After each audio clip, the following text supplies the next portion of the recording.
ജീവിതത്തിൽ ഒരിക്കൽ പോലും കളവ് പറയാത്ത മദീനയുടെ ഹബീബിന മുഹമ്മദ് മുസ്തഫ, ലോകത്തിന് അനുഗ്രഹമായി കടന്നു വന്ന ഹബീബിന മുഹമ്മദ് മുസ്തഫ സല്ലല്ലാഹു അലൈഹി വസല്ലമ തങ്ങളുടെ പേരെന്റെ പ്രിയമുള്ളവരെ പറയുമ്പോ മനോഹരമാകുന്ന സ്വർഗത്തിന്റെ വേദിയിലേക്ക് കടന്നിരിക്കുന്നവരോട് പറയുകയാണ് അൽഹംദുലില്ലാഹ്.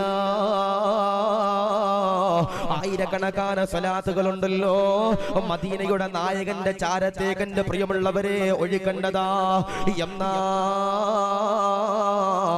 സ്വർഗമെന്ന് പറയുന്ന ഏറ്റവും വലിയ പ്രതിഫലമുണ്ടല്ലോ, അല്ലാഹു തരുന്നതാ, അല്ലാഹു തരുന്നതാ.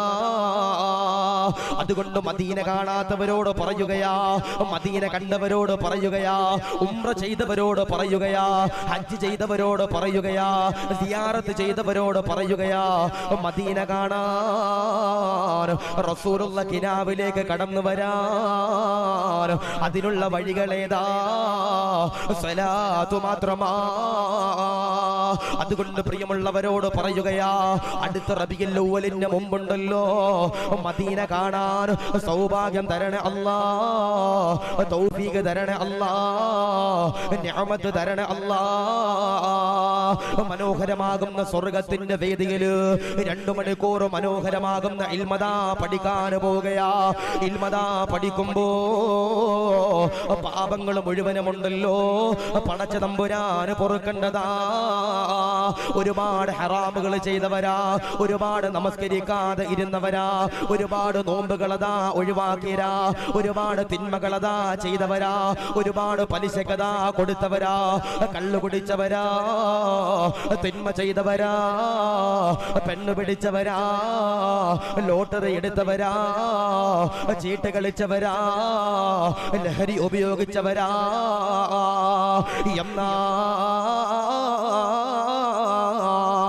സ്വർഗത്തിന്റെ വേദിയിൽ നിന്ന് പുറത്തേക്ക് പോകുമ്പോ അത് മുഴുവനും എന്റെ പ്രിയമുള്ളവരെ പൊറുപ്പിച്ചെടുത്ത് ഈമാനിക ആവേശത്തോടെ അൽഹംദുലില്ലാഹ് ഈ സദസ്സിൽ നിന്ന് ഇറങ്ങാൻ കഴിയേണ്ടതാ. ഇവിടെ ഇരിക്കുന്ന പാപങ്ങൾക്കാன സാധുക്കൾക്ക് അതിനുള്ള സൗഭാഗ്യങ്ങൾ കൊടുക്കണേ അല്ലാ, പാപങ്ങൾ പൊറുക്കണേ അല്ലാ. നല്ലൊരു ജീവിതം കാഴ്ചവെക്കാൻ ഞങ്ങൾക്ക് ഏവർക്കും സൗഭാഗ്യം തരണേ അല്ലാ, കബൂലാക്കണേ അല്ലാ. ഈ സദസ്സിൽ നിന്ന് പുറത്തേക്ക് ഇറങ്ങുമ്പോ നമ്മുടെ പാപങ്ങൾ മുഴുവനും പൊറുപ്പിച്ചെടുത്തിട്ട് ഒരു ഈമാനിക ആവേശത്തോടെ നമുക്ക് ഇറങ്ങാൻ കഴിയണം. അല്ലാഹു സ്വീകരിക്കട്ടെ. ഒരുപാട് തെറ്റുകൾ ചെയ്തവരാ, ഞാനും ചെയ്തവരാ, നിങ്ങളും ചെയ്തവരാ. ആ തെറ്റുകൾ മുഴുവനും പടച്ചവന്റെ ഹളറത്തിലേക്ക് തൗബ ചെയ്തിട്ട് എന്റെ പ്രിയപ്പെട്ടവരെ നമുക്ക് പുറത്തേക്ക് ഇറങ്ങാൻ കഴിയണം. അല്ലാഹു സ്വീകരിക്കുമാറാവട്ടെ, അല്ലാഹു കബൂൽ ചെയ്ത് അനുഗ്രഹിക്കുമാറാവട്ടെ. ആദരവാകുന്ന പ്രവാചകനാകുന്ന നബി തങ്ങൾ പറയുന്നുണ്ട്, മോനെ പുഞ്ചിരിക്കൽ സ്വതക്കയാ. എന്താ പറയണേ? പുഞ്ചിരിക്കൽ സ്വതക്കയാ. നമ്മുടെ കയ്യിൽ കൊടുക്കാൻ പൈസ ഉണ്ടാവില്ല. ഇപ്പൊ ഞാൻ ഇവിടെ വന്നപ്പോ ഇവിടുത്തെ കമ്മിറ്റിക്കാരോട് ചോദിച്ചു, ഈ പള്ളിയുടെ വരുമാനവും ഉസ്താദിന് ഉണ്ടാക്കി കൊടുത്ത കോട്ടേഴ്സും ഒക്കെ എങ്ങനെ ഉണ്ടാക്കിയതാ ഉസ്താദെ? ഇവിടെ വർഷം തോറും നടക്കുന്ന സലാത്തിൽ പിരിച്ചിട്ട് കിട്ടണ പൈസക്ക് തന്നെ ഉസ്താദെ ഞങ്ങളുടെ ഇവിടുത്തെ എല്ലാ പരിപാടിയും നടക്കുന്നതെന്ന് സാധുക്കൾ പറയുന്നുണ്ട്. അല്ലാഹു സ്വീകരിക്കട്ടെ. ഞാൻ പറയാ, ഈ ബക്കറ്റ് നിങ്ങളുടെ മുമ്പിൽ വരുമ്പോ, അല്ലെങ്കിൽ ഇതിന്റെ പാവപ്പെട്ട പ്രവർത്തകര് നിങ്ങളുടെ വീടിന്റെ മുമ്പിൽ റെസീറ്റുമായിട്ട് വരുമ്പോ, അല്ലെങ്കിൽ നമ്മുടെ ജമാഅത്ത് കമ്മിറ്റി അംഗങ്ങൾ ഉസ്താദുമാർക്ക് ശമ്പളം കൊടുക്കാൻ മാസപ്പിരിവിന് വേണ്ടി നിങ്ങളുടെ മുമ്പിലേക്ക് വരുമ്പോ 1 രൂപ പോലും ചിലപ്പോൾ കൊടുക്കാൻ കഴിയാത്ത ഒരവസ്ഥയായിരിക്കാം. നമ്മുടെ വീട്ടില് പട്ടിണിയായിരിക്കാം, പരിവട്ടമായിരിക്കാം. പക്ഷേ എടാ, എത്ര പൈസ നമ്മുടെ കയ്യിലില്ലെങ്കിലും ആദരവാകുന്ന പ്രവാചകൻ പറയുന്നുണ്ട്, പുഞ്ചിരിക്കൽ സ്വതക്കയാണ്, പുഞ്ചിരിക്കൽ ദാനധർമ്മമാണെന്ന് ഹബീബിന മുഹമ്മദ് മുസ്തഫ സല്ലല്ലാഹു അലൈഹി വസല്ലം. പക്ഷേ എപ്പോ പുഞ്ചിരിക്കണം? അത് നമ്മുടെ വിഷയം. എപ്പോഴാണ് നമ്മൾ പുഞ്ചിരിക്കേണ്ടത്? നമ്മളൊക്കെ പള്ളിയിൽ വരുമ്പോൾ പുഞ്ചിരിക്കാറുണ്ട്, ഖത്തീബിന്റെ മുഖത്ത് നോക്കിയിട്ട് നമ്മളൊന്ന് പുഞ്ചിരിക്കാറുണ്ട്, പള്ളിയിലെ കമ്മിറ്റിക്കാരെ നോക്കിയിട്ട് നമ്മൾ പുഞ്ചിരിക്കാറുണ്ട്, ഭാര്യയുടെ മുഖത്ത് നോക്കിയിട്ട് നമ്മൾ ചിരിക്കാറുണ്ട്, ഭർത്താവിന്റെ മുഖത്ത് നോക്കിയിട്ട് നമ്മൾ ചിരിക്കാറുണ്ട്. ഞാൻ പറയാ, നമ്മൾ എപ്പോഴും പുഞ്ചിരിക്കുന്ന മുഖമായിട്ട് വേണം കടന്നു പോകാൻ. ചില ആളുകളുണ്ട് പുഞ്ചിരിക്കൂല, എപ്പോഴും ഭയങ്കര ചൂടാകുന്ന സ്വഭാവമായിട്ട് നടക്കുന്ന ചില ചങ്ങാതിമാരുണ്ട്. അല്ലാഹു കാത്ത് രക്ഷിക്കട്ടെ. ചില സഹോദരിമാരൊക്കെ പരാതി പറയണേ, ഉസ്താദേ എന്റെ ഭർത്താവിന് ചൂടൻ സ്വഭാവം ഉസ്താദേ, എന്റെ ഭർത്താവ് എന്ന് പറഞ്ഞാലും രണ്ടാമതെന്റെ നെഞ്ചത്ത് ചവിട്ടണ സ്വഭാവം ഉസ്താദേ എന്ന് ചില ഭാര്യമാര് പറയാറുണ്ട്. പാടില്ല. നമ്മളെപ്പോഴും പുഞ്ചിരിക്കുന്ന മുഖമായിരിക്കണം. നമ്മൾ നമ്മുടെ വീട്ടിലേക്ക് കയറി ചെല്ലുമ്പോൾ പുഞ്ചിരിക്കണം. ഭാര്യമാര് ഭർത്താക്കന്മാര് വീട്ടിലേക്ക് കയറി വരുമ്പോൾ പുഞ്ചിരിക്കണം.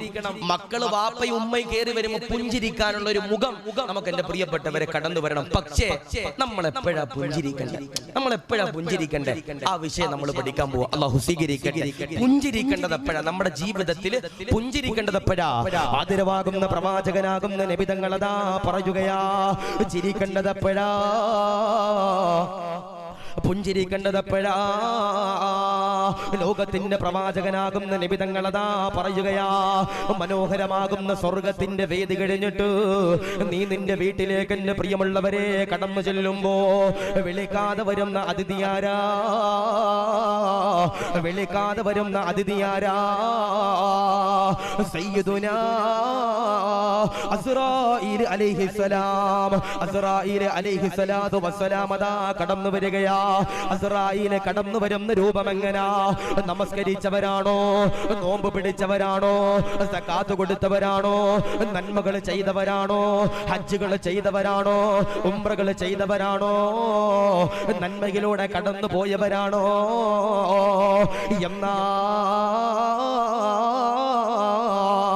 അസ്റായീല് കടന്നു വരുന്ന രൂപം എങ്ങനാ? മുഖമെല്ലാം പുഞ്ചിരിച്ചുകൊണ്ട് അസ്റായീല് കടന്നു വരികയാ.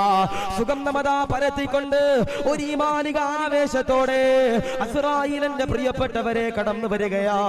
അസ്റായീല് കടന്നു വരുമ്പോ നീ അതാ സന്തോഷിക്കുകയാ.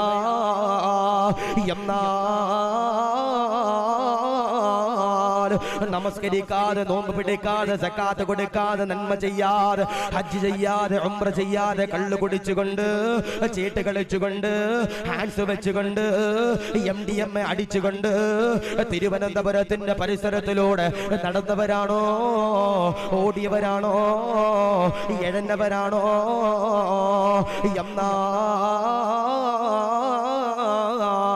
അസ്റായീല് കടന്നു വരുന്ന രൂപം എങ്ങനാ? ആദരവാകുന്ന പ്രവാചകനതാ പറയുകയാ, മുഖമെല്ലാം കറുത്തിരണ്ടുകൊണ്ട് ദുർഗന്ധം എന്റെ പ്രിയപ്പെട്ടവരെ പരത്തിക്കൊണ്ട് പേടിപ്പിക്കുന്ന രീതിയിൽ എന്റെ പ്രിയപ്പെട്ടവരെ കടന്നു വരികയാ. അസ്റായീല് കടന്നു വന്ന് റൂഹ് പിടിക്കുമ്പോ ഞാനും നിങ്ങളും അതാ കരയുകയാ, വേദനിക്കുകയാ, സങ്കടപ്പെടുകയാ, വിരഹിക്കുകയാ, നൊമ്പരപ്പെടുകയാ. അതുകൊണ്ടാണ് ലോകത്തിന്റെ പ്രവാചകൻ റൂഹ് പിടിക്കാൻ അസ്റായീല് കടന്നു വരുമ്പോ റസൂലുള്ള കരഞ്ഞുകൊണ്ട് പറഞ്ഞില്ലേ, വേദനിക്കുന്ന അസ്റായീലേ, നൊമ്പരമാണ് അസ്റായീലേ, സഹിക്കുന്നില്ല അസ്റായീലേ. ആദരവാകുന്ന പ്രവാചകന്റെ റൂഹ് പിടിക്കുമ്പോൾ പോലും റസൂലുള്ള കരഞ്ഞെന്ന് ചരിത്രം പറയുമ്പോ, റൂഹ് പിടിക്കുമ്പോ വേദന എടുക്കുന്നതോ, വല്ലാതെ സങ്കടപ്പെടുത്തുന്നതാ, വല്ലാതെ വിരഹിക്കുന്നതാ. നിന്റെ റൂഹദാ അസ്റായീൽ പിടിച്ചു കൊണ്ടുപോവുകയാ. പള്ളിയിലെ മുഅദ്ദിൻ ഉസ്താദ് വിളിച്ചു പറയുകയാ, ഇന്നാ ലില്ലാഹ്. ആശിഖ് ദാരിമി മരിച്ചിട്ടുണ്ട്, പള്ളിയിലെ ഖതീബ് വിട പറഞ്ഞിട്ടുണ്ട്, പള്ളിയിലെ കമ്മിറ്റിയുടെ കാരണവരുണ്ടല്ലോ വിട പറഞ്ഞിട്ടുണ്ട്. എല്ലാവരും അതാ കടന്നു വരികയാ, കൂട്ടുകാര് കടന്നു വരികയാ, കൂടപ്പറപ്പീങ്ങൾ കടന്നു വരികയാ, അയൽവാസികൾ കടന്നു വരികയാ, സുഹൃത്തുക്കൾ കടന്നു വരികയാ, കമ്മിറ്റിക്കാര് കടന്നു വരികയാ, ഉസ്താദുമാര് കടന്നു വരികയാ, ശത്രുക്കളതാ കടന്നു വരികയാ. ജനാസയുടെ ചാരത്തേക്ക് കടന്നു വന്നിട്ട് പള്ളിയിലെ ഖതീബിന്റെ പ്രിയപ്പെട്ടവരെ ദുആ ചെയ്യേണ്ടതാ. ഇവൻ മരിച്ചു കിടക്കുന്നത് പോലെ എന്നെ നീ മരിപ്പിക്കണേ അല്ലാ. ഈ സാധുവായ സഹോദരൻ പുഞ്ചിരിച്ച് കിടക്കുന്നത് പോലെ ഞങ്ങളെ നീ മരിപ്പിക്കണേ അല്ലാ എന്ന് പറഞ്ഞുകൊണ്ട് പള്ളിയിലെ ഖതീബ് ദുആ ചെയ്യേണ്ടതാ, ദുആ ചെയ്യേണ്ടതാ. അതുകൊണ്ട് പ്രിയമുള്ളവരോട് പറയുകയാ, എല്ലാവരും കരയുമ്പോ, എല്ലാവരും സങ്കടപ്പെടുമ്പോ, എല്ലാവരും വിരഹിക്കുമ്പോ അവരുടെ നടുവിലുണ്ടല്ലോ നമ്മുടെ ജനാസയുണ്ടല്ലോ. പുഞ്ചിരിക്കണ്ടതാ, ചിരിക്കണ്ടതാ, പ്രകാശിക്കണ്ടതാ. കണ്ടതാ. അതുകൊണ്ട് അങ്ങാടിയിലൂടെ നടക്കുമ്പോ പുഞ്ചിരിച്ചാല് പോരാ, അങ്ങാടിയിലൂടെ നടക്കുമ്പോ കളിച്ച് ചിരിച്ചുകൊണ്ട് നടന്നാല് പോരാ, പള്ളിയിലേക്ക് കടന്നു വരുമ്പോ കളിച്ച് ചിരിച്ചുകൊണ്ട് നടന്നാല് പോരാ. എപ്പോഴാണ് പുഞ്ചിരിക്കേണ്ടതെന്നറിയോ? അല്ലാഹുവിന്റെ റസൂലിന്റെ പ്രിയപ്പെട്ടവരെ പറയുകയാ, മരിക്കുമ്പോ പുഞ്ചിരിച്ചുകൊണ്ട് മരിക്കാൻ കഴിയേണ്ടതാ. നാദാ സൗഭാഗ്യം തരണ അല്ലാ, കബൂലാക്കണേ അല്ലാ. പറയണേ, ആദരവാകുന്ന പ്രവാചകനാകുന്ന നബി തങ്ങൾ പറയുന്നു, കളിയും ചിരിയൊന്നും വേണ്ടപ്പാ, നിന്റെ ജനാസ പുഞ്ചിരിച്ച് കിടക്കാൻ കഴിയണം. അല്ലാഹു ഈമാൻ നൽകി അനുഗ്രഹിക്കുമാറാവട്ടെ. നമ്മുടെ പള്ളിയിലെ ഖത്തീബ് ഉസ്താദ്, ഞാനും നിങ്ങളുമൊക്കെ മരിച്ചാൽ നമ്മുടെ പള്ളിയിലെ ഖത്തീബ് ഉസ്താദ് നമ്മുടെ വീട്ടിൽ വരും. നമ്മുടെ ജനാസ കണ്ടിട്ട് ഈ ചങ്ങാതി പറയണം, റബ്ബേ ഇവൻ പുഞ്ചിരിച്ച് കിടക്കണത് പോലെ എന്നെ നീ മരിപ്പിക്കണേ അല്ലാ എന്ന് പറഞ്ഞിട്ട് നമ്മുടെ ഖത്തീബ് ഉസ്താദ് ദുആ ചെയ്യണം. നമ്മുടെ മയ്യത്ത് കണ്ടാല് സ്വന്തം വാപ്പയും സ്വന്തം ഭാര്യയും അങ്ങനെ ദുആ ചെയ്യോ? ഇല്ല. അല്ലാഹു കാത്ത് രക്ഷിക്കട്ടെ. ഞാൻ ചോദിക്കട്ടെ, പുഞ്ചിരിച്ചു മരിക്കാൻ ആഗ്രഹമുള്ളവരുണ്ടെങ്കിൽ ഒന്ന് കൈവക്കിയോ? അരക്കയ്യന്മാരിലിപ്പം മരിച്ചോണമെന്നില്ല. അവിടെ ലൈറ്റ് പോയി തലവേദന അല്ലാഹു സ്വീകരിക്കുമാറാവട്ടെ. അപ്പൊ ഞാൻ പറയണത്, പുഞ്ചിരിച്ച് മരിക്കണമെങ്കിൽ നാല് കാര്യങ്ങൾ നിങ്ങളുടെ ജീവിതത്തിൽ ചെയ്താൽ ഇൻഷാ അല്ലാഹ് മരിക്കുമ്പോ പുഞ്ചിരിച്ചുകൊണ്ട് ഈമാനോടെ മരിക്കാം. ആ നാല് കാര്യങ്ങൾ പഠിച്ചിട്ട് നമുക്ക് വിട പറയാം. അല്ലാഹു സ്വീകരിക്കട്ടെ. ഇപ്പോ ചില ആളുകളൊക്കെ ഇന്നിപ്പോ എന്നോടൊരു ചങ്ങാതി പരാതി പറഞ്ഞു, ഉസ്താദേ എന്റെ മുഖത്ത് മുഴുവനും കറുത്ത പാടാ ഉസ്താദേ. എന്നോട് ഒരാൾ പറഞ്ഞു, ഉസ്താദേ എന്റെ മുഖത്ത് മുഴുവനും കറുത്ത പാടാ ഉസ്താദെ. ക്രീം ഇട്ട് വെളുക്കാൻ നടക്കുന്ന ചില ദത്തന്മാരുണ്ട്, ക്രീം ഇട്ട് വെളുക്കാൻ നടക്കുന്ന ചില ചെറുപ്പക്കാരുണ്ട്. അല്ലാഹു കാത്ത് രക്ഷിക്കട്ടെ. കാസർഗോഡ് ജില്ലയിൽ എന്റെ ഒരു കൂട്ടുകാരനുണ്ട്, ഓന്റെ പരിപാടി ക്രീം ഉണ്ടാക്കല. ക്രീമിന്റെ സപ്ലൈ ആണ്, ഓനാണ് അതിന്റെ മുതലാളി. ആ ക്രീമിന്റെ പേര് പിരിസപ്പാടെന്ന ഒരു ക്രീം ഉണ്ട്, ഒരു മഞ്ഞ കളറിലെ പിരിസപ്പാടെന്ന ക്രീം ഉണ്ട്. അപ്പൊ ഞാൻ ഓനോട് ചോദിച്ചാൽ കച്ചവടമൊക്കെ ഉണ്ടോ? എന്റെ പൊന്നു ഉസ്താദെ, കൊല്ലം ജില്ലക്കാരെ ഏറ്റവും കൂടുതൽ ക്രീം വാങ്ങണ വഹീമ നല്ല എനിക്ക് ഗ്രഹിക്കുമാറാവട്ടെ. അപ്പൊ ഞാൻ ചോദിച്ചോടാ, കള്ളവാണോ പറയണേ? അല്ല ഉസ്താദെ. ഓന്റെ ഫോൺ എടുത്തിട്ട് ബാർഗ്രാഫ് ആ കച്ചവടത്തിന്റെ ഡീറ്റെയിൽസ് ഇങ്ങനെ കാണിച്ചപ്പോ ഏറ്റവും കൂടുതൽ ഓർഡർ പിരിസപ്പാട് ക്രീമിന് കിട്ടിയിരിക്കുന്നത് കൊല്ലം ജില്ലയിൽ. അല്ലാഹു കാത്ത് രക്ഷിക്കട്ടെ. ഇതേതാ ജില്ല ഉസ്താദെ? തിരുവനന്തപുരം. അപ്പൊ അല്ലാഹു നൽകി ഗ്രഹിക്കുമാറാവട്ടെ. എടാ ക്രീം ഇട്ട് വെളുക്കണ്ട, ക്രീം ഇട്ട് വെളുക്കണ ചില ചങ്ങാതിമാരുടെ മുഖം നോക്കണം, സൂര്യന്റെ താപമേറ്റതുപോലെ മുഖത്ത് നിന്ന് തൊലിയൊക്കെ പോയിട്ടുണ്ടാകും. അല്ലാഹു കാത്ത് രക്ഷിക്കട്ടെ. വെളുപ്പെന്ന് പറഞ്ഞാൽ അതല്ല, മുഖത്തൊരു പ്രകാശം വേണം. എത്ര കറുത്തിരുന്നാലും മുഖത്തൊരു പ്രകാശം വേണം. അപ്പൊ ഞാന് ഒരു മാസം മുമ്പ് ഞാൻ വയനാട് വയലിന് പോകാൻ വേണ്ടിയിട്ട് ആലപ്പുഴയിൽ നിന്ന് ഇങ്ങനെ ട്രെയിനിൽ കയറിയതാ കോഴിക്കോട്ടേക്ക് ഇങ്ങനെ ട്രെയിനിൽ കയറുമ്പോൾ ലോക്കൽ കമ്പാർട്ട്മെന്റിലാണ് ഇരിക്കണേ. ഞാൻ ഇരിക്കണ സമയത്ത് ഒരു 4 ചെറുപ്പക്കാരന്റെ ചുറ്റും ഇങ്ങനെ ഇരിക്കണുണ്ട്. അപ്പൊ ഞാൻ തൊപ്പി ഇട്ടിട്ടില്ല, ഇങ്ങനെ ഇരിക്കണേ. അപ്പൊ എന്നോട് ഒരു ചെറുപ്പക്കാരൻ 4 ചെറുപ്പക്കാർ ഇങ്ങനെ നോക്കുക, എന്റെ മുഖത്തോട്ട് ഇങ്ങനെ നോക്കുക, എന്തോ പരിചയമുള്ളത് പോലെ. ഞാൻ ചോദിച്ചു, എന്താണ് നോക്കണേ? ഒന്നുമില്ല ഉസ്താദെ. ഞാൻ പിന്നെ ചോദിച്ചു, എന്താണ് നോക്കണേ? ഒന്നുമില്ല ഉസ്താദെ. ഞാൻ എന്തോ ഓനെ തല്ലാൻ പോണത് പോലെ നോക്കണത് കണ്ടാൽ ഞാൻ ചോദിച്ചു, എന്തിനാടാ നോക്കണേ? അപ്പൊ ഓൻ പറഞ്ഞു, ഉസ്താദെ എവിടെ കണ്ടു പരിചയമുണ്ട്. അപ്പൊ ഞാൻ ചോദിച്ചു, എവിടെ കണ്ടു പരിചയം? ഉസ്താദ് തൊപ്പി ഒന്ന് നോക്കോ? മനസ്സിലാകണില്ല. തൊപ്പി ഒന്ന് നോക്കോ? ഞാൻ തൊപ്പി വെച്ചിട്ട് എന്നെ മനസ്സിലായില്ല. ഉസ്താദ് ഷാളും കൂടി ഒന്ന് ഇടുമെന്ന് ചോദിച്ചു. അപ്പൊ ഞാൻ ഷാള് വിട്ടു. അപ്പൊ എന്നോട് ചോദിച്ചു, ഉസ്താദ് അല്ലേ വയല് പറയാൻ പോണ ആശികതാരമേന്ന് ചോദിച്ചു. അപ്പൊ ഞാൻ പറഞ്ഞു, ഞാൻ തന്നെ. അപ്പൊ ഞാൻ ഓനോട് ഒരു കാര്യം ചോദിച്ചിട്ട്, നിനക്ക് എന്നെ ഇത്രയും നേരം നോക്കിയിട്ട് മനസ്സിലായില്ലേ? അവൻ പറഞ്ഞൊരു കാര്യമുണ്ട്, ഉസ്താദേ നിങ്ങൾ ഫ്ലെക്സിലും ഇൻസ്റ്റാഗ്രാമിലും യൂട്യൂബിലും ഫേസ്ബുക്കിലും വയലിലും ഒക്കെ വെളുത്തിട്ടാ, നേരിട്ട് കാണാൻ കറുത്തിട്ടാ. ഗ്രഹിക്കട്ടെ. അപ്പൊ ഞാൻ പറയണത്, എത്ര കറുത്താലും മരിച്ചു കിടക്കുമ്പോ എങ്ങനെ വെളുത്ത് കിടക്കാൻ കഴിയണം? നമ്മുടെ മുഖമെല്ലാം പുഞ്ചിരിച്ച് കിടക്കാൻ കഴിയണം. ചില ആളുകൾ പറയും, ഉസ്താദ് എന്നെ കറുമ്പ എന്നാ കൂട്ടുകാരെ വിളിക്കാൻ. അല്ലെ, ചില ആണുങ്ങളുണ്ട് കറുത്ത പെണ്ണുങ്ങളെ നിക്കാഹ് ചെയ്യൂല. കറുത്തു പോയെന്ന് പറഞ്ഞിട്ട് ചില പെൺകുട്ടികൾ എന്ത് ചെയ്യൂല? വിവാഹം ചെയ്യൂല. മസല നോക്കിക്കഴിഞ്ഞാൽ ഉസ്താദെ, ഞാൻ പറയണില്ല, ഏറ്റവും കൂടുതൽ ദാമ്പത്തിക ജീവിതത്തിൽ ബറക്കത്തുണ്ടാകുന്നത് കറുത്ത പെണ്ണായിട്ട് അല്ലാഹു നൽകി ഗ്രഹിക്കുമാറാവട്ടെ. ഇനി ഉസ്താദെ എന്റെ ഭാര്യ വെളുത്തിട്ട ഉസ്താദെ, നാളെ തന്നെ മറ്റേ നെറോലാക്സിന്റെ ഒരു കറുത്ത പെയിന്റും മേടിച്ചുകൊണ്ട് അടിക്കുക. അതല്ല ഇപ്പൊ പറയണേ. കറുത്ത പെണ്ണും വെളുത്ത പെണ്ണൊക്കെ തുല്യം. അല്ലാഹു നൽകി ഗ്രഹിക്കുമാറാവട്ടെ. ബിലാൽ തങ്ങളും സൽമാൻ തങ്ങളും ഇസ്ലാമിൽ ഒന്നാ. അവര് കറുത്തിട്ടും വെളുത്തിട്ടാണെന്ന് പറഞ്ഞ റസൂലുള്ള മാറ്റി നിർത്തിയിട്ടില്ല. പക്ഷേ മരിച്ചു കിടക്കുമ്പോ കറുത്ത് കിടക്കാൻ പാടില്ല, മുഖം പ്രകാശിച്ച് കിടക്കാൻ കഴിയണം. ഞാൻ അതാ പറഞ്ഞ, മരിച്ചു കിടക്കുമ്പോ ഈമാനോടെ മുഖം പ്രകാശിച്ച് കിടക്കുന്ന 4 വിഭാഗമുണ്ടെന്ന് ഹബീബിന മുഹമ്മദ് മുസ്തഫ സല്ലല്ലാഹു അലൈഹി വസല്ലം. ആ 4 വിഭാഗങ്ങളെ പറ്റി പഠിച്ചിട്ട് ഇൻഷാ അല്ലാഹ് ഒരു 10 മണിയാകുമ്പോൾ നമുക്ക് ഇവിടെ നിന്ന് വിട പറയണം. അല്ലാഹു സ്വീകരിക്കുമാറാവട്ടെ. അല്ലാഹു റാഹത്തിലാക്കി അനുഗ്രഹിക്കുമാറാവട്ടെ. ഇരിക്കൂലേ?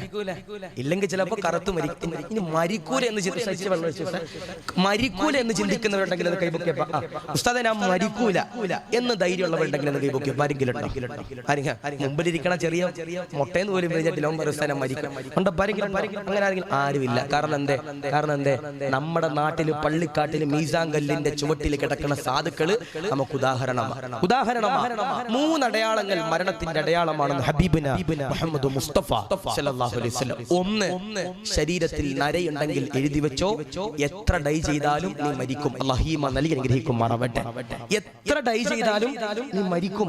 ശരീരത്തിന്റെ 1ാമത്തെ അടയാളം, ശരീരത്തിൽ നര വന്നു കഴിഞ്ഞാൽ. ഇപ്പൊ ഞാൻ ഇപ്പൊ ഇങ്ങോട്ട് ഇന്ന് കാസർഗോഡ് കണ്ണൂരിൽ നിന്ന് ഇങ്ങോട്ട് കഴിഞ്ഞു വരുന്ന വഴി ഞാൻ വന്ദേ ഭാരതിന് വരുമ്പോ എന്റെ കൂടെ ആരും സംസാരിക്കാനില്ല. അവസാനം കിട്ടി TTR കിട്ടിയ. അപ്പൊ TTR ഞാനോട്ട് നല്ല സംസാരിച്ചു. കുറെ നേരം ഇരുന്ന് കാസർഗോഡ് ഇവിടം വരെ സംസാരിച്ചു. നല്ല പരിചയം. ഉസ്താദെ ഫോൺ നമ്പർ ഒക്കെ ടിക്കറ്റ് കിട്ടിയില്ല, എന്നെ വിളിച്ചാൽ മതി എന്നൊക്കെ പറഞ്ഞ നല്ല പരിചയം. അപ്പൊ ഈ ചങ്ങാതിയുടെ കുടുംബത്തിന്റെ ഫോട്ടോ എന്നെ ഇങ്ങനെ കാണിച്ചു. അപ്പൊ അദ്ദേഹത്തിന് താടിയില്ല. അപ്പൊ ഞാൻ ചോദിച്ചു, നിങ്ങളെ ഫോട്ടോയിൽ രണ്ടിലും നല്ല വ്യത്യാസമുണ്ട്. കാരണം നേരിട്ട് കാണുമ്പോൾ താടിയുണ്ട്, ഫോട്ടോയിൽ താടിയില്ല. അപ്പൊ ചങ്ങാതി പറയും, ഉസ്താദെ നിങ്ങൾക്കൊക്കെ താടി ഷേപ്പ് ചെയ്യാനും അതിനും ഇതിനൊക്കെ ആളുകൾ ഉണ്ടാവും, അതിന് ശീലം ഉണ്ടാകും. ഞങ്ങൾക്ക് ശീലമില്ല ഉസ്താദെ. എന്റെ എനിക്ക് 48 വയസ്സുണ്ട് ഉസ്താദെ. ഈ 48 വയസ്സായത് കൊണ്ട് എന്റെ താടിക്ക് ഇങ്ങനെ നരച്ചോണ്ടിരിക്കുക. അപ്പൊ എനിക്ക് ഷേപ്പ് ചെയ്താലും മാത്രം പോരെ, ഡൈയും ചെയ്യേണ്ടി വരുമെന്നൊരു സാധുവായ സഹോദരൻ പറയുമ്പോ എത്ര ഡൈ ചെയ്താലും അസ്റായിൽ വന്ന് പിടിക്കും. അല്ലാഹു കാത്ത് രക്ഷിക്കട്ടെ. 2, മുതുകു വളഞ്ഞു കഴിഞ്ഞാൽ അത് മരണത്തിന്റെ 2ാമത്തെ അടയാളമാണ്. മുതുകു വളഞ്ഞു കഴിഞ്ഞാൽ. 3, നിരന്തരമാകുന്ന അസുഖങ്ങൾ ഒരാളുടെ ശരീരത്തിലുണ്ടെങ്കിൽ അതും മരണത്തിന്റെ 3ാമത്തെ അടയാളമാണെന്ന് ഹബീബിന മുഹമ്മദ് മുസ്തഫ സല്ലല്ലാഹു അലൈഹി വസല്ലം. അപ്പൊ ഈ 3 അടയാളങ്ങൾ എന്തായാലും ഉണ്ടാകും. പക്ഷേ മരിക്കുമ്പോ എങ്ങനെ മരിക്കണം? പുഞ്ചിരിച്ചുകൊണ്ട്, മുഖമെല്ലാം പ്രകാശിച്ചുകൊണ്ട് ലാ ഇലാഹ ഇല്ലല്ലാഹ് ചൊല്ലി മരിക്കാൻ കഴിയണം. അല്ലാഹു സ്വീകരിക്കട്ടെ. മരിക്കല്ലേ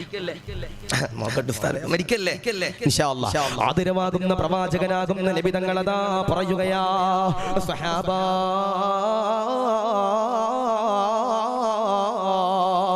മരിക്കുമ്പോ പുഞ്ചിരിച്ചുകൊണ്ട് മരിക്കണോ, ഈമാനോടെ മരിക്കണോ, ഇഖ്ലാസോടെ മരിക്കണോ.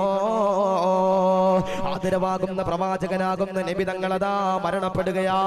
റസൂലുള്ളാഹിയതാ വഫാത്താവുകയാ. മദീന മുഴുവൻ കഴിയുകയാ. മദീന മുഴുവനും അതാ, ലോകം മുഴുവനും അതാ സങ്കടപ്പെടുകയാ. എല്ലാവരും അതാ മസ്ജിദ് നബവിക്കകത്തേക്ക് കടന്നു വരികയാ. സയ്യിദ് ബിൻ അസ്ലം തങ്ങളുണ്ട്, അബൂബക്കർ തങ്ങളുണ്ട്, ഉമർ തങ്ങൾ ഇരിക്കുന്നുണ്ട്, അലിയാർ തങ്ങൾ ഇരിക്കുന്നുണ്ട്, ഉസ്മാൻ തങ്ങൾ ഇരിക്കുന്നുണ്ട്, ബിലാൽ തങ്ങൾ ഇരിക്കുന്നുണ്ട്. എല്ലാവരും അതാ സങ്കടപ്പെടുകയാ, വേദനിക്കുകയാ. ലോകത്തിന്റെ പ്രവാചകനാകുന്ന നബി തങ്ങളാണല്ലോ വഫാത്തായത്. സങ്കടം സഹിക്കുന്നില്ല, വേദന സഹിക്കുന്നില്ല. ഞങ്ങളുടെ റസൂലാണ് വിട പറഞ്ഞു പോയത്. ശമതരണേ അല്ലാ, ശമതരണേ അല്ലാ, ശമതരണേ അല്ലാ എന്ന് പറഞ്ഞുകൊണ്ട് പൊട്ടിക്കരഞ്ഞുകൊണ്ട് സഹാബത്ത് അതാ ദുആ ചെയ്യുമ്പോ 5 ദിവസമുണ്ടല്ലോ കഴിയുകയാ, വേദനയിലാ. ഉടൻ തന്നെ സയ്യിദ് ബിൻ അസ്ലം തങ്ങളുണ്ടല്ലോ അബൂബക്കർ തങ്ങളോട് പറയുകയാ, അബൂബക്കർ തങ്ങളെ റസൂലുള്ള പറഞ്ഞതാണല്ലോ, ആരെങ്കിലും ഒരാൾ മരണപ്പെട്ട് കഴിഞ്ഞാൽ, ആരെങ്കിലും ഒരാൾ മരിച്ചു കഴിഞ്ഞാൽ, ആരെങ്കിലും ഒരാൾ വിട പറഞ്ഞു കഴിഞ്ഞാൽ 3 ദിവസത്തിൽ കൂടുതൽ ഒരിക്കലും നിങ്ങൾ സങ്കടപ്പെടാൻ പാടില്ലോ, വിഷമിക്കാൻ പാടില്ല, സങ്കടപ്പെടാൻ പാടില്ല, ദുഃഖിക്കാൻ പാടില്ല. എത്രയോ പേരാ വിട പറഞ്ഞു പോകുന്നത്. 6 വയസ്സുള്ള മക്കളുണ്ടല്ലോ, 10 വയസ്സുള്ള മക്കളുണ്ടല്ലോ, 25 വയസ്സുള്ള സഹോദരിമാരുണ്ടല്ലോ, 30 വയസ്സുള്ള ഭർത്താവുണ്ടല്ലോ. ഈ ലോകത്ത് നിന്ന് വിട പറയുമ്പോ 3 ദിവസത്തിൽ കൂടുതൽ സഹിക്കാൻ പാടില്ല, വേദനിക്കാൻ പാടില്ല. റസൂലുള്ളാഹി അതാ വിട പറഞ്ഞപ്പോ 5 ദിവസം അതാ സഹാബത്ത് കരയുമ്പോ സയ്യിദ് ബിൻ അസ്ലം തങ്ങൾ പറയുകയാ, അബൂബക്കറേ ഇതെതിരാണല്ലോ, റസൂലുള്ളാഹി പറഞ്ഞതിന് വിപരീതമാണല്ലോ.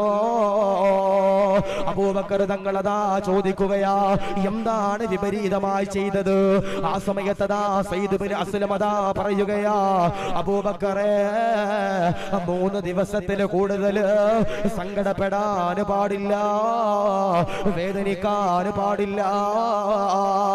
ഉടൻ തന്നെ അബൂബക്കർ തങ്ങളതാ പറയുകയാ, എല്ലാവരും പിരിഞ്ഞു പോകുക, എല്ലാവരും വീട്ടിലേക്ക് പോകുക, എല്ലാവരും ജോലി എടുത്തുകൊണ്ട് ജീവിക്കാൻ പറയുമ്പോ ഉടൻ തന്നെ സയ്യിദ് ഇബ്നു അസ്ലം തങ്ങള് കരഞ്ഞുകൊണ്ട് ചോദിക്കുകയാ, എല്ലാവരും വിട പറയുകയാണോ, എല്ലാവരും പോകുകയാണോ, എല്ലാവരും പിരിഞ്ഞു പോകുകയാണോ? എന്നിട്ടതാ സയ്യിദ് ഇബ്നു അസ്ലം അതാ ചോദിക്കുകയാ, ആദരവാകുന്ന പ്രവാചകനാകുന്ന നബി തങ്ങള് ഒരുപാട് നന്മകൾ പഠിപ്പിച്ചല്ലോ, അതിലൊരു നന്മയുണ്ടല്ലോ, പറഞ്ഞു തരുമോ? അബൂബക്കറേ, അബൂബക്കർ തങ്ങളതാ കരയുകയാ, അബൂബക്കർ തങ്ങളതാ പറയുകയാ, എനിക്കതിന് കഴിയൂല, എതിനെനിക്ക് കഴിയൂല. അബൂബക്കർ ഉമറിനോട് പറയുകയാ, ഉമറേ, നീ അതാ റസൂലുള്ള പറഞ്ഞ നന്മകളുണ്ടല്ലോ ഈ കാണുന്ന സഹാബത്തിന് പഠിപ്പിച്ചു കൊടുക്കുക. ഉമറതാ കരയുകയാ, ഇല്ല അബൂബക്കറേ, എനിക്കതിന് കഴിയൂല. ഉസ്മാൻ തങ്ങളോട് പറയുകയാ, ഉസ്മാൻ തങ്ങൾ പറയുകയാ, എനിക്കതിന് കഴിയൂല. അലിയാർ തങ്ങളോട് പറയുമ്പോ അലിയാർ തങ്ങൾ പറയുകയാ, ഇല്ല ഇല്ല, എനിക്കതിന് കഴിയൂല. സഹാബത്തതാ കരയുകയാ, അബൂബക്കറിനോട് കരഞ്ഞുകൊണ്ട് പറയുകയാ, റസൂലുള്ള പറഞ്ഞു തന്ന ഒരു നന്മയുണ്ടല്ലോ, ഞങ്ങളുടെ ജീവിതത്തിലേക്ക് അങ്ങൊന്ന് പറഞ്ഞു തരണമെന്ന് പറയുമ്പോ റസൂലുള്ളയുടെ ചാരത്തേക്ക്, മദീനയുടെ ചാരത്തേക്ക്, റസൂലുള്ളയുടെ ഖബർ ഷരീഫിന്റെ ചാരത്തേക്ക് അബൂബക്കർ കടന്നു പോകുകയാ. അസ്സലാമു അലൈക യാ റസൂലല്ലാഹ്. ആദരവാകുന്ന പ്രവാചകന്റെ ചാരത്ത് ചെന്ന് സലാം പറയുകയാ, എന്നിട്ടതാ ദുആ ചെയ്യുകയാ, അല്ലാഹുവേ ഇൽമു പറഞ്ഞു കൊടുക്കാൻ സൗഭാഗ്യം തരണേ അല്ലാ. എന്നിട്ടതാ അബൂബക്കർ തിരിച്ചു വരികയാ, സഹാബത്തിനോട് കേറിയിരിക്കാൻ പറയുകയാ. ആയിരക്കണക്കാന സഹാബത്തുണ്ടല്ലോ, മദീനത്തെ പള്ളിയിലേക്ക് കടന്നു വരികയാ. മദീനത്തെ പള്ളിയിലേക്ക് കടന്നു വരുമ്പോ മോനെ മോളെ സഹാബത്തതാ കടന്നു വരുമ്പോ അബൂബക്കർ തങ്ങളതാ പറയുകയാ, റസൂലുള്ള 4 കാര്യങ്ങള് നമ്മുടെ ജീവിതത്തിൽ പറഞ്ഞു തന്നതാ. മരിക്കുമ്പോ ഈമാനോടെ പുഞ്ചിരിച്ചുകൊണ്ട് മരിക്കാനുള്ള 4 കാര്യങ്ങള് നിങ്ങൾ ചെയ്യണമെന്ന് സഹാബത്തിനോട് പറയുമ്പോ സഹാബത്തതാ കരയുകയാ. അബൂബക്കറേ, ഏതാണ് 4 കാര്യങ്ങളെന്ന് ചോദിക്കുമ്പോ അബൂബക്കർ തങ്ങളതാ ഒന്നാമതായി പറയുകയാ,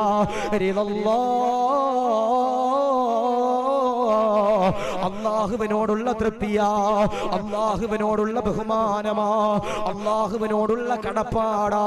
ഇബാദത്ത് ചെയ്യുമ്പോ, സദഖ കൊടുക്കുമ്പോ, നിസ്കരിക്കുമ്പോ, സകാത്ത് കൊടുക്കുമ്പോ, വഅദ് പറയുമ്പോ, ഇമാമത്ത് നിൽക്കുമ്പോ, ദുആ ചെയ്യുമ്പോ, തലമറക്കുമ്പോ, പടച്ചവനെ പേടിച്ചുകൊണ്ട് അമല് ചെയ്താൽ, പടച്ചവന്റെ തൃപ്തി ഉദ്ദേശിച്ചുകൊണ്ട് ആരെങ്കിലും ഒരാൾ അമല് ചെയ്താൽ അൽഹംദുലില്ലാഹ്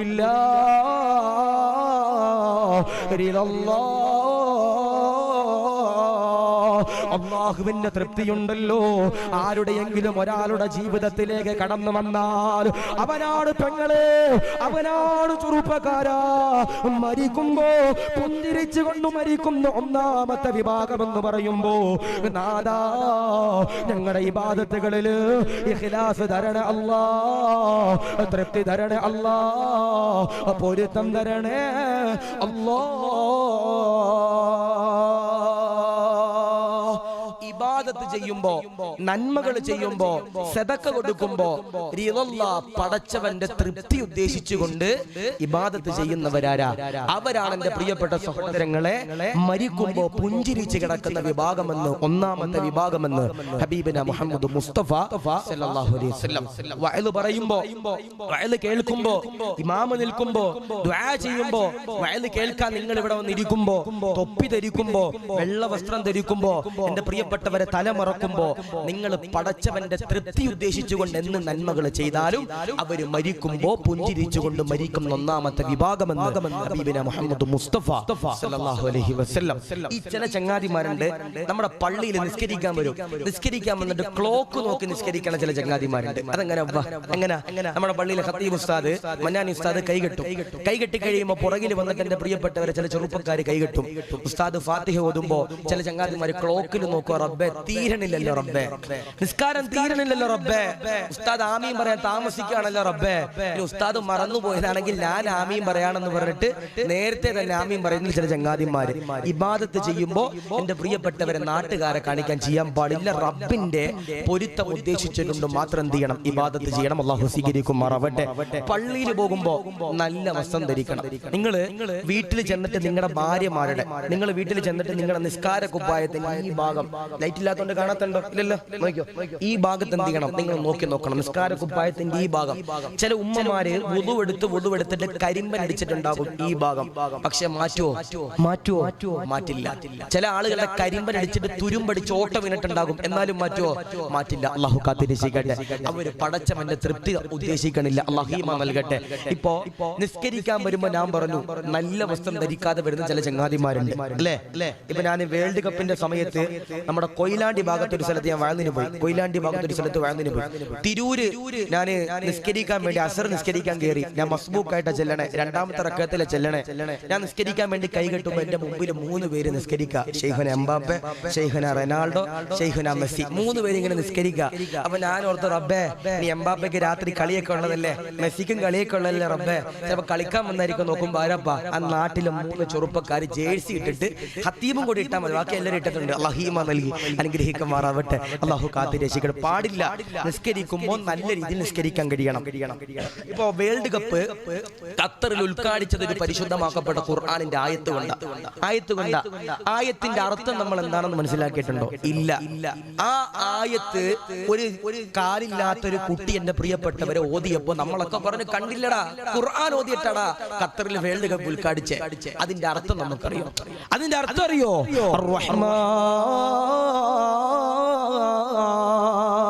അല്ലമൽ ഖുർആൻ ഖലഖൽ ഇൻസാൻ അല്ലമഹുൽ ബയാൻ എന്നിങ്ങനെ അല്ലാഹുവിന്റെ ഖുർആനിലൂടെ അല്ലാഹു പറയുകയാ. എന്നിട്ടതാ അല്ലാഹു പറയുകയാ, ഫബിഅയ്യി ആലാഇ റബ്ബികുമാ തുകദ്ദിബാൻ.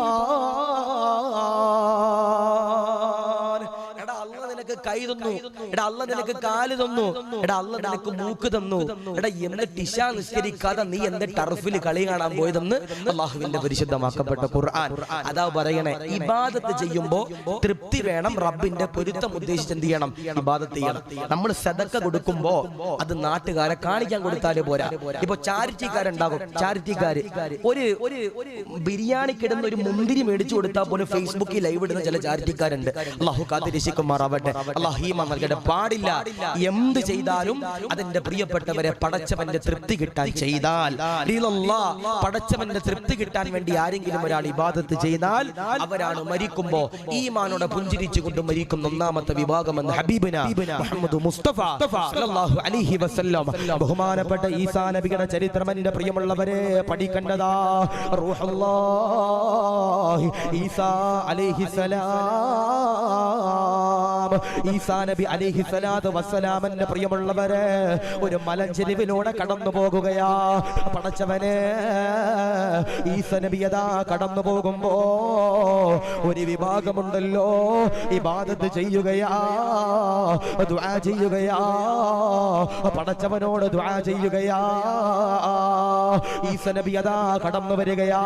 ഈസാ നബി ആ വിഭാഗത്തിന്റെ മുഖത്തേക്ക് നോക്കുമ്പോ അവരതാ മെലിഞ്ഞിരിക്കുക. ക്ഷീണിച്ചിരിക്കുകയാ, ക്ഷീണിച്ചിരിക്കുകയാ. ആ സമയത്തിന്റെ പ്രിയമുള്ളവരെ ഈസ നബി ചോദിക്കുകയാ, എന്തിനാണ് മക്കളെ നിങ്ങൾ ഇബാദത്ത് ചെയ്യുന്നത്? നിങ്ങൾ ഇങ്ങനെ സമയം മുഴുവൻ ഇബാദത്ത് ചെയ്യുന്നത്?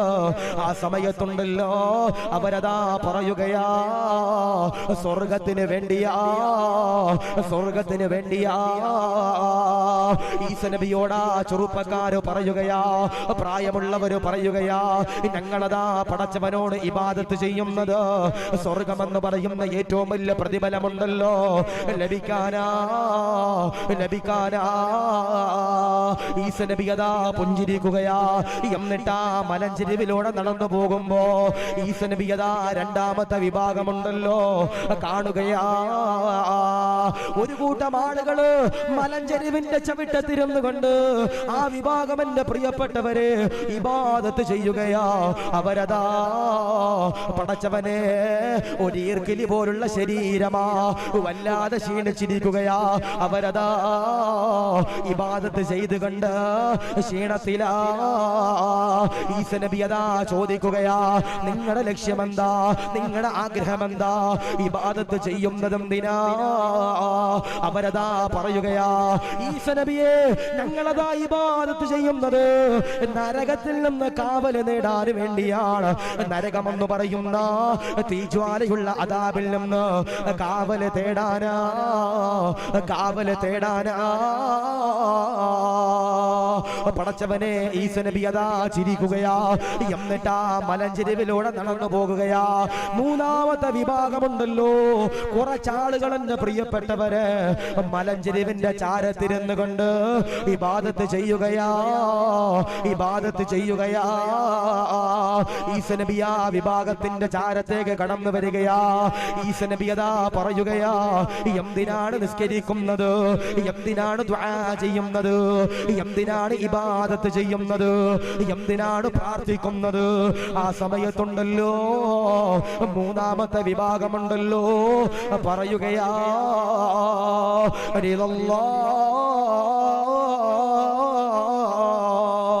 ഞങ്ങളതാ നിസ്കരിക്കുന്നത്, ഞങ്ങളതാ ദുആ ചെയ്യുന്നത്, ഞങ്ങളതാ ഇബാദത്ത് ചെയ്യുന്നത് എന്തിനെന്നറിയോ? പടച്ചവന്റെ തൃപ്തിക്ക് വേണ്ടിയാ, പടച്ചവന്റെ പൊരുത്തത്തിന് വേണ്ടിയാ. ആ സമയത്ത് ഈസ നബി പറയുകയാ, നിങ്ങൾ ആരെന്നറിയോ? ഔലിയാക്കളാ. അതുകൊണ്ട് പ്രിയമുള്ളവരോട് പറയുകയാ, ഈസ നബി പോലും പറഞ്ഞല്ലോ ഇബാദത്ത് ചെയ്യുന്നത് സ്വർഗത്തിന് വേണ്ടി എന്റെ പ്രിയപ്പെട്ടവരെ ആകാന് പാടില്ല, നരകത്തിന്റെ കാവല് തേടാൻ ആകാന് പാടില്ല. നമ്മളതാ നന്മകൾ ചെയ്യുന്നത് എന്തിനു വേണ്ടിയാ? പടച്ചവന്റെ തൃപ്തിക്ക് വേണ്ടിയാ. അതുകൊണ്ട് എന്റെ പ്രിയമുള്ളവരോട് പറയുകയാ, തിരുവനന്തപുരംകാരോട് പറയുകയാ, മരിക്കുമ്പോ ഇല്ലാ ഇലാഹ ഇല്ലല്ലാഹ് എന്ന് ചൊല്ലിയിട്ട് പുഞ്ചിരിച്ചുകൊണ്ട് മരിക്കാനുള്ള ഒന്നാമത്തെ വിഭാഗമുണ്ടല്ലോ അവരതാ പടച്ചവന്റെ പൊരുത്തം നേടിയവരാ. രണ്ടാമത്തെ വിഭാഗമേതാ? അബൂബക്കർ തങ്ങളതാ പറയുകയാ, സഹാബാ റസൂലുള്ള പറഞ്ഞിട്ടുണ്ട്, മരിക്കുമ്പോ പുഞ്ചിരിച്ചുകൊണ്ട് മരിക്കാനുള്ള രണ്ടാമത്തെ വിഭാഗമുണ്ടല്ലോ. ആരെന്നറിയോ? ആരെന്നറിയോ?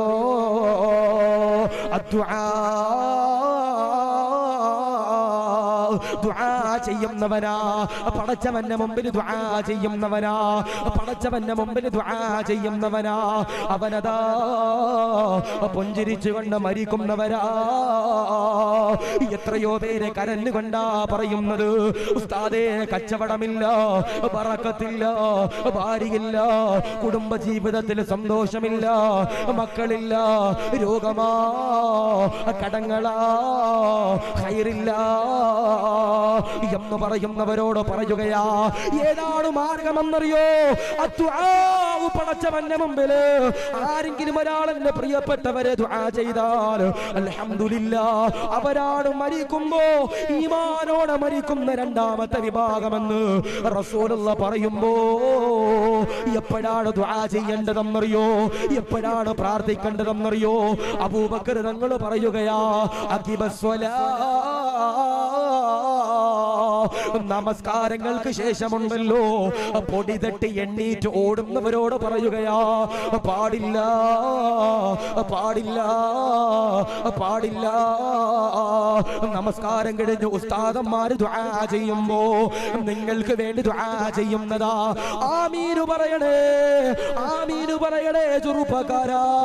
വയല് കഴിഞ്ഞ് അവസാനമുണ്ടല്ലോ നിങ്ങൾക്ക് വേണ്ടിയാ പൊട്ടിക്കരഞ്ഞ് ദുആ ചെയ്യുന്നത്.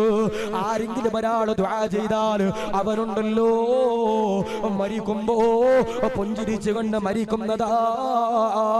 അതുകൊണ്ട് പ്രിയമുള്ളവരോട് പറയുകയാ, സങ്കടം വരുമ്പോ, വേദന വരുമ്പോ, വിഷമങ്ങൾ വരുമ്പോ, പ്രയാസങ്ങൾ വരുമ്പോ, നൊമ്പരങ്ങൾ വരുമ്പോ ചെയ്യേണ്ടതെന്താ?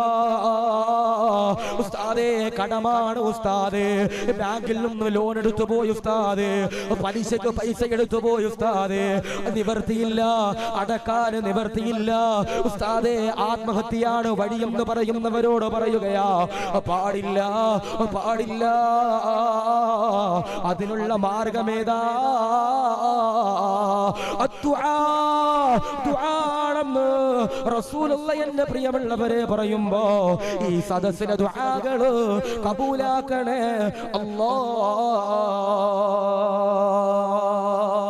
ആരെങ്കിലും ഒരാൾ നിസ്കാരങ്ങൾക്ക് ശേഷം ആരെങ്കിലും ഒരാൾ പൊട്ടിക്കരഞ്ഞ് ദുആ ചെയ്താൽ അവരാണ് എന്റെ പ്രിയപ്പെട്ട സഹോദരങ്ങളെ മരിക്കുമ്പോ ഈമാനോടെ മരിക്കുന്ന രണ്ടാമത്തെ വിഭാഗമെന്ന് ഹബീബുന മുഹമ്മദ് മുസ്തഫ സല്ലല്ലാഹു അലൈഹി വസല്ലം. ആലോചിച്ച് നോക്കി, നിസ്കാരത്തിന് ശേഷം പൊടിയും തട്ടി എണ്ണീച്ചു പോണ ചില ചങ്ങാതിമാരുണ്ട് അല്ലെ. ചില പുത്തൻവാദികളൊക്കെ പറയാറുണ്ട് നിസ്കാരത്തിന് ശേഷം ദുആ ഇല്ല, ദുആ ഇല്ലെന്ന്. മോനെ, എന്റെ പ്രിയപ്പെട്ടവരെ, ബഹുമാനപ്പെട്ട അബൂബക്കർ തങ്ങൾ പറയുന്നു, മരിക്കുമ്പോ ഈമാനോടെ മരിക്കുന്ന രണ്ടാമത്തെ വിഭാഗം ദുആ ചെയ്യുന്നവരാണെന്ന് ബഹുമാനപ്പെട്ട അബൂബക്കർ സിദ്ദീഖ് റളിയല്ലാഹു അൻഹു. സഹാബത്ത് ചോദിച്ചു, സിദ്ദീഖ് തങ്ങളെ ഞങ്ങൾ എപ്പോഴാ ദുആ ചെയ്യണ്ടേ? ഞങ്ങൾ എപ്പോഴാ പടച്ചവനോട് ദുആ ചെയ്യണ്ടേ? സിദ്ദീഖ് തങ്ങൾ പറഞ്ഞു, ആരെങ്കിലും ഒരാൾ അഖിബസ്വലാ, നിസ്കാരത്തിന് ശേഷം ഉടനെ ആരെങ്കിലും ഒരാൾ ദുആ ചെയ്താൽ അൽഹംദുലില്ലാഹ് അവർക്ക് ദുആക്ക് ഇജാബത്തുണ്ടെന്ന് ബഹുമാനപ്പെട്ട അബൂബക്കർ സിദ്ദീഖ് റളിയല്ലാഹു അൻഹു. അല്ലേ, ഞാൻ ചോദിക്കട്ടെ, നമുക്കൊരു രോഗം വരുമ്പോ എല്ലാവരും എന്ത് ചെയ്യും? ഒരു പാട്ട എടുത്തിട്ട് പള്ളിയുടെ മുമ്പിൽ വരും. പാടില്ല പാടില്ല. നമുക്കൊരു ക്യാൻസർ എന്ന് പറയുന്ന അസുഖം വരുമ്പോ നമ്മൾ പള്ളിയിൽ ചെല്ലണം, നമ്മൾ ഖുർആൻ എടുക്കണം, കുറച്ചു നേരം ഖുർആൻ ഓതിയിട്ട് മുസല്ല വിരിച്ചിട്ട് 2 റക്അത്ത് നിസ്കരിച്ചിട്ട് റബ്ബിന്റെ മുമ്പിൽ ദുആ ചെയ്യണം. അല്ലാഹ്, നീ അല്ലാതെ വേറെ ആരുമില്ല പടച്ചവനെ, ഞങ്ങൾക്ക് നീ അല്ലാതെ ഒരാളുമില്ല റബ്ബേ എന്ന് പറഞ്ഞിട്ട് കരഞ്ഞിട്ട് എന്ത് ചെയ്യണം? ദുആ ചെയ്യണം. അല്ലാഹു സ്വീകരിക്കട്ടെ. ഇപ്പൊ ഇത് തിരുവനന്തപുരം ജില്ല അല്ലെ ഉസ്താദേ? ഇവിടെ സ്ത്രീധനം ഉസ്താദ് സ്ത്രീധനം മേടിച്ചില്ല? അല്ലാഹു ഉസ്താദിന്റെ കുടുംബ ജീവിതത്തിലൊക്കെ അല്ലാഹു ബറക്കത്ത് നൽകി അനുഗ്രഹിക്കുമാറാവട്ടെ. എന്നോട് ഒരാൾ പറഞ്ഞു, ഉസ്താദേ പെണ്ണ് കെട്ടുമ്പോ കൊല്ലത്ത് നിന്ന് കെട്ടണം. പെണ്ണ് കിട്ടുമ്പോ കൊല്ലത്ത് നിന്ന് കിട്ടണം. ഞാൻ എന്താ അതാകുമ്പോ പെണ്ണും കിട്ടും, പണ്ടവും കിട്ടും, കാറും കിട്ടും. അല്ലാഹു നൽകി അനുഗ്രഹിക്കുമാറാവട്ടെ. എന്താ പറഞ്ഞേ? പെണ്ണും കിട്ടും, പണ്ടവും കിട്ടും, കാറും കിട്ടും, എല്ലാം കിട്ടും. ഇപ്പൊ 25-26 വയസ്സുള്ള ചില ചങ്ങാതിമാരുടെ ഗൂഗിളിലെ ഹിസ്റ്ററി നോക്കണം. എന്താപ്പാ, ബലഹീനയുടെ മൈലേജാ നോക്കണേ, സ്വിഫ്റ്റിന്റെ മൈലേജാ നോക്കണേ. കാരണം എന്താ, സ്വന്തമായിട്ട് വാങ്ങാനല്ല, പെണ്ണിന്റെ വീട്ടുകാർ കൊടുക്കുന്ന കാറിന്റെ മൈലേജ് നോക്കി അടക്ക ചില ഉളുപ്പില്ലാത്തവന്മാർ. അല്ലാഹു കാത്ത് രക്ഷിക്കട്ടെ. ഞാൻ പറയാ, സ്ത്രീധനം ചോദിച്ചു വാങ്ങാൻ പാടില്ല, സ്ത്രീധനം ചോദിച്ചു വാങ്ങാൻ പാടില്ല. അവര് തരുന്നത് എന്താന്ന് വെച്ചാൽ വാങ്ങിച്ചോണം, അവര് തരുന്നത് എന്താന്ന് വെച്ചാൽ വാങ്ങിച്ചോണം. അതിന് നിങ്ങൾക്ക് 100 പവൻ തന്നാലും നിങ്ങൾ മേടിച്ചോ. അല്ലാതെ എന്റെ ഇറച്ചിക്കടയിൽ ചെന്നിട്ട് ആടിന്റെ അതും കൂടി വേണമെന്ന് പറഞ്ഞതുപോലെ പെണ്ണിനെ കെട്ടണമെങ്കിൽ എനിക്ക് ബലേനോക്കും ഒരു സ്റ്റെപ്പിന് ടയറും കൂടെ വേണമെന്ന് പറയുന്ന ഹമക്കിങ്ങൾ. അല്ലാഹു കാത്തിരിക്കട്ടെ. പിന്നെ പറയാ, ഈ പെണ്ണ് കാണാൻ പോകുമ്പോ കബറി കിടക്കണ വല്യാപ്പാനെ കൂടെ കൊണ്ടുപോകാൻ നിൽക്കരുത്. പെണ്ണ് കാണാൻ ആരാ പോകണ്ടേ? എടാ നീ പോണം, നിന്റെ കുടുംബക്കാരും നിന്റെ അടുത്ത വാപ്പുമ്മ ആരെങ്കിലും പോണം. ഇത് പള്ളിയിലെ ഖത്തീബിനെ വിളിക്കും, മോദിൻ ഉസ്താദിനെ വിളിക്കും, കബറി കിടക്കണ മൂത്താപ്പാനെ വിളിക്കും. മൂത്താപ്പാന്റെ തൊട്ടപ്പുറത്ത് കബറി കിടക്കണ ഏതെങ്കിലും കൊച്ചാപ്പ ഉണ്ടെങ്കിൽ അവനെ എല്ലാരെയും വിളിച്ചിട്ട് ആ പെണ്ണ് കാണാൻ പോണം. അള്ളാഹു കാത്തിരക്ഷിക്കട്ടെ. പാടില്ല, പാടില്ല. ഇപ്പൊ സ്ത്രീധനം എന്ന് പറയുന്ന മാരകമാകുന്ന വിപത്തിന്റെ പേരില് ഉസ്താദേ എന്റെ മോളെ കെട്ടിച്ച് വിടാൻ മാർഗമില്ല അല്ലേ ഉസ്താദേ, 10, 15, 50 പവനൊന്നും കൊടുക്കുക എന്റെ കയ്യിലില്ല ഉസ്താദേ എന്ന് പറയുന്ന സാധുക്കളുണ്ട്. ഉസ്താദേ ഞാന് 28 വയസ്സായ ഉസ്താദ്, എന്റെ മൂക്കിന് പല്ല് മുളച്ചു ഉസ്താദേ, എനിക്ക് നല്ലൊരു പെണ്ണിനെ കിട്ടുന്നില്ലെന്ന് പറയുന്ന സാധുക്കളുണ്ട്. പെണ്ണ് കെട്ടാൻ പോകുമ്പോൾ എന്റെ ബടലഹീമ നൽകി ഗ്രഹിക്കുമാർ അവന്റെ. ഞാൻ പറയുന്നത് ഒരു ദുആ ഉണ്ട് അല്ലെ, ഞാൻ പറഞ്ഞു ദുആ ചെയ്യുന്നവരാണ് മരിക്കുമ്പോ ഈമാനോടെ മരിക്കും എന്ന് പറയണേ. ഒരു ദുആ ഉണ്ട് ഖുർആനിൽ, ഒരു ആയത്ത്. ഈ ആയത്ത് ആരെങ്കിലും ഒരാൾ ചൊല്ലിക്കഴിഞ്ഞാൽ അവർക്ക് കുടുംബ ജീവിതത്തിൽ അള്ളാഹു ബറക്കത്ത് നൽകുമെന്ന്. ചില ആളുകൾ പറയാറുണ്ട് ഉസ്താദേ 10 കൊല്ലമായി കല്യാണം കഴിഞ്ഞിട്ട് മക്കളില്ല. അപ്പൊ എന്നോട് ഒരു സാധുവായ സഹോദരി പറഞ്ഞു ഉസ്താദേ 8 കൊല്ലമായി കല്യാണം കഴിഞ്ഞിട്ട് ഞാൻ ഒരു ഫംഗ്ഷനും പോകാറില്ല ഉസ്താദേ, ഞാൻ ഒരു കല്യാണത്തിനും പോകാറില്ല ഉസ്താദേ, ഒരു കുടുംബക്കാരനെ വീട്ടിൽ പോകാറില്ല. ഞാൻ എന്തേ ഉസ്താദേ? അവരുടെ വീട്ടിലൊക്കെ ചെല്ലുമ്പോ എന്നോട് ചോദിക്കുന്ന ഒരു ചോദ്യമുണ്ട്, ഗർഭിണിയായില്ലേ, മക്കളായില്ലേ, ആർക്കാ കുഴപ്പം, കൗണ്ട് കുറവ് ആർക്കാ എന്ന് കുടുംബക്കാര് പോലും കളിയാക്കുന്ന രീതിയിൽ അല്ലാഹീമ നൽകട്ടെ. മോനെ എടാ, അള്ളയാണ് തീരുമാനിക്കണത്. അള്ളയാ തീരുമാനിക്കണത് നിനക്ക് ഉമ്മയാകണോ വേണ്ടോ എന്ന് തീരുമാനിക്കുന്നത് അള്ളയാണ്. പിന്നെ ചില ആളുകളുണ്ട് കല്യാണം കഴിയുമ്പോ, ഞാൻ ഒരാളോട് ചോദിച്ചു എടാ കല്യാണം കഴിഞ്ഞിട്ട് എത്ര കൊല്ലായി? ഉസ്താദ് 5 കൊല്ലമായി.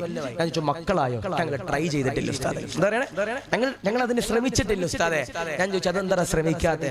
ഉസ്താദെ സാമ്പത്തികപരമായി ടൈറ്റാ ഉസ്താദെ. പിന്നെ ഓന്റെ കൊച്ചിന്റെ റേഷൻ കടയിൽ നിന്ന് കൊണ്ടല്ലോ മുലപ്പാല് കൊടുക്കണം, അല്ലാഹീമ നൽകി ഗ്രഹിക്കുമാറാവട്ടെ. സാമ്പത്തിക പ്രയാസം ഉസ്താദെ കൊച്ചിനെ ഉണ്ടാക്കാൻ, അള്ളാഹു കാത്തിരക്ഷിക്കുമാറാവട്ടെ. അള്ള തരുമ്പോ മേടിച്ചോണം, പിന്നെ കരഞ്ഞിട്ട് കാര്യമുണ്ടോ? ഇല്ല. അതാ പറയണ. ചില ആളുകൾ പറയും ഉസ്താദെ ഞങ്ങൾക്ക് ഇപ്പം വേണ്ട, എന്റെ ഭാര്യ ഇച്ചിരി കൂടെ ഫ്രീ ആയിട്ട് നടന്നോട്ട് ഉസ്താദ് എന്ന് പറയും. പാടില്ല. അള്ള തരുമ്പോ മേടിച്ചോണം. തരിക തരാതിരിക്കുക അള്ളയാണ് തീരുമാനിക്കണം. പക്ഷേ ഖുർആനിൽ ഒരു ദുആ ഉണ്ട്, ഒരു ആയത്തുണ്ട്. ഈ ആയത്ത് ആരെങ്കിലും ഒരാൾ ചൊല്ലിയാൽ അൽഹംദുലില്ലാഹ് അവർക്ക് പെണ്ണ് കിട്ടാത്തവന് പെണ്ണ് കിട്ടും, മക്കളില്ലാത്തവർക്ക് അള്ളാഹു മക്കളെയും കൊടുക്കും. ചൊല്ലോ. ഞാൻ ചോദിക്കട്ടെ, നല്ല ഭാര്യമാരെ വേണ്ടത് കൈവക്കിയപ്പ, നല്ല ഭാര്യമാരെ വേണ്ടതിന് കൈവക്കിയപ്പോ ധൈര്യത്തിൽ പൊക്കുന്നേ ആരുമില്ല. നല്ല ഭർത്താക്കന്മാരെ വേണ്ടെന്ന് കൈവക്കിയപ്പോ ആരില്ല. ഞാൻ കാസർഗോഡ് ഒരു സ്ഥലത്ത് വന്നിട്ട് ചോദിച്ചു നല്ല ഭാര്യമാരെ വേണ്ടത് കൈവക്കാൻ. 98% പേരും പൊക്കിയത് പെണ്ണ് കെട്ടിയവരാ. അല്ലാഹീമ നൽകി ഗ്രഹിക്കുമാറാവട്ടെ. കെട്ടിക്കഴിഞ്ഞിട്ട് പെട്ടെന്ന് പറഞ്ഞിട്ട് കാര്യമുണ്ടോ ഉസ്താദേ? ഇല്ല. ഞാൻ കെട്ടിയിട്ടില്ല. അതുകൊണ്ടാ കെട്ടിക്കഴിഞ്ഞിട്ട് പെട്ടെന്ന് പറഞ്ഞിട്ട് കാര്യമുണ്ടോ? ഇല്ല. അള്ളാഹുവിന്റെ ഖുർആനിൽ ഒരു ദുആ ഉണ്ട്. ഈ ദുആ ആരെങ്കിലും ഒരാൾ ചൊല്ലിയാൽ അവന്റെ കുടുംബ ജീവിതത്തിനും അള്ളാഹു ബറക്കത്ത് നൽകും. മക്കളില്ലാത്തവർക്ക് അള്ളാഹു മക്കളെ നൽകും. എത്ര ചികിത്സിച്ചിട്ടും മക്കളില്ലെങ്കിലും ഈ ദുആ ചെയ്തോ. മഹാന്മാരാകുന്ന പണ്ഡിതന്മാർ എന്റെ പ്രിയമുള്ളവരെ പറയുകയാ, ഏതാണ് ദുആ എന്നറിയോ?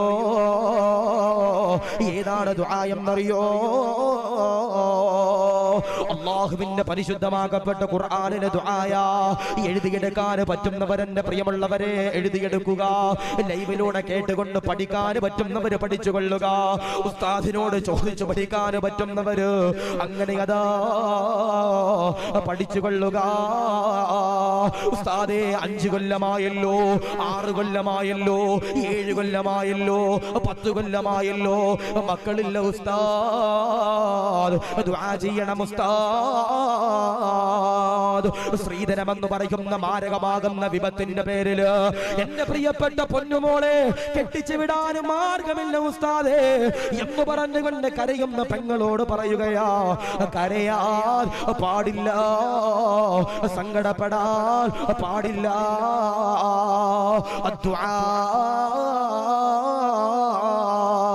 ദുആണെന്ന് റസൂലുള്ളാഹി പറയുമ്പോ ദുആ ഏതെന്നറിയോ?